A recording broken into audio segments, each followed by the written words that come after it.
جہالت ایسی بلا ہے جو زندوں کو مردہ کر دیتی ہے اور ہمیشہ بدبختی میں گرفتار رکھتی ہے۔ نیک سلوک کرنے والا مدد پاتا ہے اور برائی کرنے والا خوار رہتا ہے۔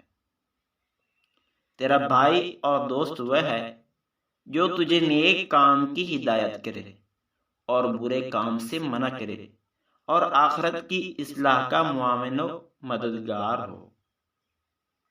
سب سے پہلی عبادت یہ ہے کہ انسان مصیبت میں صبر کر کے اللہ تعالی کی طرف سے مدد کا منتظر رہے۔ سچے دل سے توبہ کرنے سے گناہ معاف ہو جاتے ہیں اور نیک نیتی سے ثواب ملتا ہے۔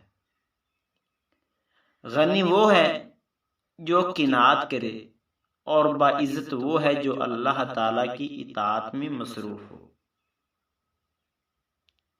اپنی آخرت کی اصلاح میں مشغول ہونا عذاب جہنم سے نجات کا باعث ہے۔ وعدہ کرو تو اس کے خلاف نہ کرو، اور اگر غصہ آئے تو زبان سے بیہودہ بات نہ نکالو۔